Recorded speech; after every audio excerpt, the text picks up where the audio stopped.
नमस्कार। अगर मैं आपसे कहूं कि आप अपनी वैक्सीन को अपने साथ रख सकते हैं या आप कोरोना वायरस वैक्सीन को बिना किसी हेल्थ वर्कर की मदद से खुद ले सकते हैं, बिल्कुल सही सोचा। हम सभी जानते हैं कि देश में इस वक्त कोरोना वायरस की 2 वैक्सीन कोविशील्ड और कोवैक्सीन लगाई जा रही है। ये दोनों ही वैक्सीन इंजेक्शन के जरिए लगाई जा रही है, लेकिन कहते हैं ना कि आवश्यकता ही आविष्कार की जननी है। इसलिए दुनिया भर में नेजल यानी नाक के जरिए भी इस वैक्सीन को देने के विकल्प के बारे में सोचा जा रहा है। हैदराबाद स्थित भारत बायोटेक कंपनी की इंट्रानेजल वैक्सीन BBV154 को पहले चरण के परीक्षण की मंजूरी मिल चुकी है। ये मंजूरी drug controller general of India की विशेषज्ञ समिति द्वारा दी गई है। दरअसल वैक्सीन को लगाने के अलग अलग तरीके हो सकते हैं। कुछ वैक्सीन इंजेक्शन के जरिए दी जाती है तो कुछ ओरल दी जाती हैं, जैसे पोलियो और रोटावायरस वैक्सीन। वहीं कुछ वैक्सीन नाक के जरिए भी दी जाती है। इंजेक्टेड वैक्सीन को सुई की मदद से हमारी त्वचा पर इंजेक्ट कर लगाया जाता है। वहीं नेजल वैक्सीन को हाथों से या मुंह के जरिए नहीं बल्कि नाक के जरिए दिया जाता है।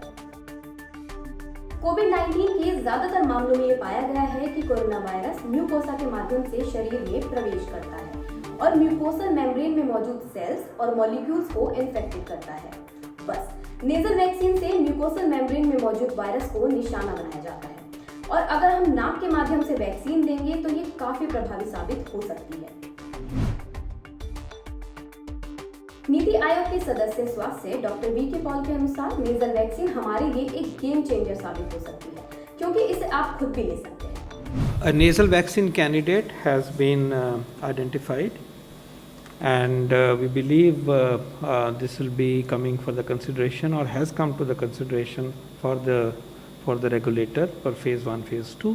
So let's wait. It looks an exciting development because potentially, yes, this route can be used to deliver the safe antigen against which then an immunological response would happen. And you would also appreciate that if this does work, this could be a game changer because it is so easy to do so and it can be done on scale. So we look forward to this development. But yes, such a possibility is very plausible scientifically. इसमें injection से vaccine लगाने की जरूरत नहीं पड़ेगी। नाक के अंदरूनी हिस्सों में इम्यून तैयार होने से सांस से संक्रमण का खतरा भी कम हो जाएगा। इंजेक्शन से वैक्सीन नहीं लगेगी तो हेल्थ वर्कर्स को भी ट्रेनिंग देने की जरूरत नहीं पड़ेगी। इसका उत्पादन आसान होगा, जिससे वैक्सीन वेस्टेज की संभावना घटेगी। इसे आप अपने साथ कहीं भी ले जा सकेंगे। स्टोरेज की समस्या कम होगी।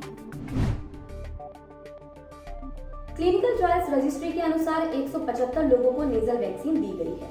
इन्हें 3 ग्रुप्स में बांटा गया। पहले और दूसरे ग्रुप में 70-70 वॉलंटियर रखे गए हैं और तीसरे ग्रुप में 35 वॉलंटियर रखे गए हैं। पहले ग्रुप को सिंगल डोज वैक्सीन पहली विजिट पर दी जाएगी और प्लेसिबो 28वें दिन पर। वहीं दूसरे ग्रुप को 2 डोज पहली विजिट वाले दिन और 28वें दिन इंट्रानेजल वैक्सीन की दी जाएगी। वहीं तीसरे ग्रुप को पहली विजिट पर और 28वें दिन या तो प्लेसिबो दिया जाएगा या फिर इंट्रानेजल वैक्सीन ही दी जाएगी। स्वास्थ्य मंत्रालय की प्रेस कॉन्फ्रेंस में नीति आयोग के सदस्य डॉक्टर वी.के. पॉल ने बताया कि देश में सभी तक वैक्सीन उपलब्ध करवाने के लिए हर स्तर पर काम हो रहा है। आने वाले कुछ महीनों तक देश के सभी लोगों तक वैक्सीन उपलब्ध करवाने की रणनीति बनाई गई है। उन्होंने कहा कि अगस्त से दिसंबर तक देश में कुल 216 करोड़ वैक्सीन डोज उपलब्ध होने की उम्मीद है। अगस्त और दिसंबर के बीच में 216 करोड़ अगर हम इस सीन को लेकर चले, डोजेज भारत में निर्मित होंगी। अब इसमें रिस्क उतना माइनस कर दीजिए, but to be proud to say that 2 billion doses in a matter of 7-6 months or 5 months actually will be made in India for India for people of India.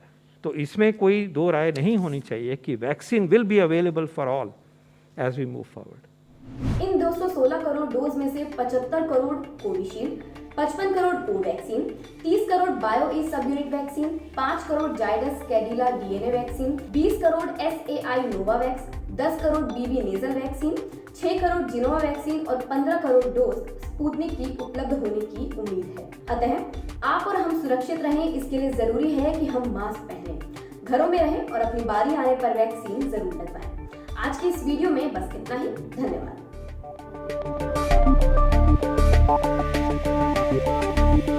है।